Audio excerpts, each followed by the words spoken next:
Welcome again, Capricorn. Didici here with your month in focus, March 2017. And a couple of points that are going to punctuate the month this month, hard aspects to your ruling planet, Mercury and Sun, which indicate a bit more of a tough level of responsibility for you. But you can get through them because fortunately the Sun and Mercury move rather quickly through the zodiac. By far, the weight of the planets for you this month is on the third house and the fourth house. Definitely communications, a lot of short journeys around the local area, business negotiations, contracts that can get started. But because of that square aspect that I'm saying, especially if I take a look at it around the 12th of March, and that's when I think things are going to hot up for you this month, especially coupled with the fact that you've got Mars in the fourth house. This fourth house has to do with your domestic situation. You may be ready and rearing to go, but these square aspects indicate that you may not have anticipated some of the burdens or some of the complications that can be entailed in getting those things off the ground. So let's take a look firstly at what I think is pretty significant is the full moon, which is going to occur in your ninth house. Again, this is a legal house, so we see your third house with Mercury, Sun, Neptune, the South Node, your past karma point there, indicating some understanding coming back through from the past to help you cut through these difficult obstructions. These are legal obstructions, these are contractual obstructions. And by that, I don't just mean, signing a dotted line if you're doing a business deal. This has to do with clarification in your communication with anyone. Third house in particular is siblings and neighbours. So getting ratification and understanding of the terms of the way you move forward with people is very, very important. If you don't do that, you're going to find yourself in a booby trap. So don't be afraid to clarify. And why I say clarification is because Mercury and the Sun in this area are going to make conjunctions to Neptune this month on the 2nd, the Sun, and then on the 4th, Mercury. So in very quick succession. So we see the first week of the month is especially important for you to qualify everything that you do. That even goes for the journeys that I'm talking about. You don't want to find yourself impulsively racing off only to find that it was a waste of time. That's the sort of thing that can happen when you've got these planets functioning in the way that they do. The Mercury square aspect to Saturn on the 12th occurs the day before the full moon that I've just mentioned. So 12th, 13th, let me just get these in chronological order for you so you can see what's happening there. 12th and 14th. We see Mercury also move into the sign of Aries.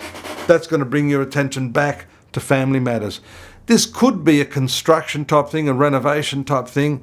It's a vehicular thing as well. So it's a good time for you to, work on your vehicle if there's any problems with your car, because this fourth house relates not just to land and house and family, but to also fixed assets such as a vehicle. And there are some constructive aspects there on the 6th, just prior to that, with Mars moving into a very nice triangular, what we call a 120-degree trine aspect to Saturn, which is your ruling planet. That's interesting because Mars is inimical. It's normally considered an enemy to your ruling planet, but there it is. It will be doing that nice aspect from the position of Aries. That's why I say construction. These are a constructive, helpful combination for you. And it's also constructive in terms of really solidifying your position with your ruling planet in the 12th house, where it has been for a couple of years. Well, not quite a couple of years, a year and a half.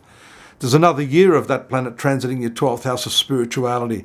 It's nice to see that the way you function in the spiritual sense is not just to possibly sit there meditating on your navel for hours on end every day, but to actually get up, get active, and find something meaningful that gives you a sense of connectedness to yourself. And that's also what this fourth house is about. So really doing rather than just sitting around contemplating. That's not going to work for you this month.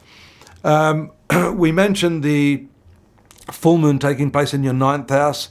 That's also a spiritual house, but more to do with legal matters, higher education. It can be journeys as well, contemplating some trips overseas for some of you. And then the new moon, which swings back into this 4th house that I keep coming back to. This is your domestic circumstance. This is your parental lineage. It's how you deal with your family at large, your more or less your historic family. And the new moon is always an indicator of newly emerging ideas, methodologies, and circumstances. For some of you, this can be a change of residence. It can be a makeover on the house, a redecoration type thing, purchasing new furnishings and that type of thing. So that's all really, really good. The important thing for you, I think, is to get active and use all these constructive energies to get what you want. And be careful in the way you may promise more than you can deliver with that conjunction of Mercury, the Sun and Neptune throughout this month of March.